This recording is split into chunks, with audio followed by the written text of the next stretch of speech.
عدنا هاي علماء الصوماليين أرسلوا جماعة بقول كي بكون جير كحنا هاي دجال كالصعدة مجالة جرعال دجال كاسوم مسؤولية ديسة إيقاد الدونان الدوني آخرة بعد وركة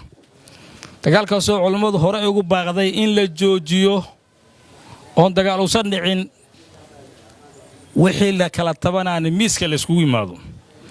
iyadoo aan uga mahad celinayno Sheekh Maxamed Shaakir iyo Sheekh Maxamed Cali Xasan inay aqbaleen bayaan oo soo saaray Sheekh Maxamed Shaakir oo ku taageeray baaqi aan u jeedin oo ahaa in nabad la qaato iyadoo aan aad uga xunnahay madaxweyne Qorqor iyo saaxiibadiisa inaysan baaqaasi dhig jalaq u siinin saakana dagaal dhacay waxaan leenahay dhammaan inta ku dhimatay Allah u naxariisto inta dhaawacantay dhug kulligoodna Allah noo caafiyo dagaalkana Allah joojiyo waxaan cadeynaynaa haddaan nahay bulshada Soomaaliyeed haddaan nahay siyaasiyiinta galmudug haddaan nahay waxgaradka iyo intii mataqaana dareenkooda shaqeynayo dagaalkaas maanta meesha iska dhacay qoladii diiday inay nabad qaataan garabkii diiday inay nabad qaataan maantana weerar ka qaaday ayaa mas'uuliyadda iska leh waxa dhimanaya ma ahan ari ma ahan dameero ma ahan bahala ma ahan waa dad rag weey raggaas waxa dilaya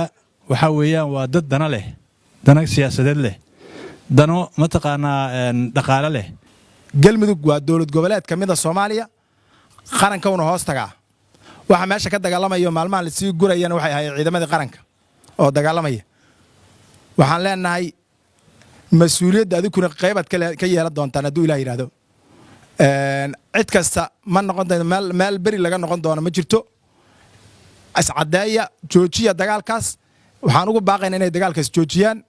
gardarrada duulaankaas gardarrada wixii hadda ka hor dhacay ay dhaceen ay joojiyaan saacadan wixii laga bilaabay in dagaalkaas ku baaqaan inay joojiyaan ayaan ugu baaqaynaa iyagana haday jooji waayeen hadli waayaan 24 saacadaha soo socda haday hadli waayaan qorqor ay lamid yihiin adduunkana waxaan u sheegaynaa inay duulaankaas iskaga mid yihiin aan rajaynaynaa aan u sheegaynaa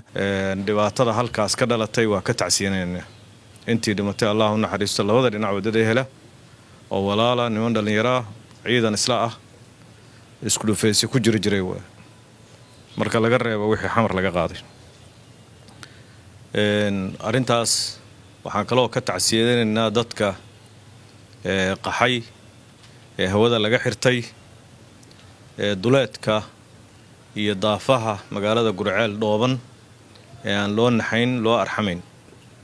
oo maamulka ay ka tirsanayeen weerarka ay ka qaxeen kama aysan qaxin Sheekh Shaakir iyo markay yimaadeen way la deganaayeen laakiin waxay ka qaxeen oo banaanka u joogan waxa weeye weerarka iyo ciidamada la dul keenay iyo hoobiyaha cabsida ay ka qabeen hoobiyaha maanta guryaha lagu garaacayo waa ayaan darro waa nasiib xumo in hogaamiyihii galmudug inuu doorto inuu dhawaaqyada nabadda dhagaha ka furaysto oo uu doorto xalka dagaalka marka waxaan leenahay kas noqo arintaas maanta waad ceebaysan tahay dadka reer galmudugna waad ceebays qarnigii 22aad inaan ugu astaysid ayadoo dalku doorasho aadayo inaad nugu astaysid yani dagaal saacadan iyo burbur iyo qaxyo deegaamadii kalena doorasho iyo nicmo ay ka socoto cali guudlaawana aan sheegnay xigmadiisa iyo wuxuu sameeyay inaad adigu dagaal dooratid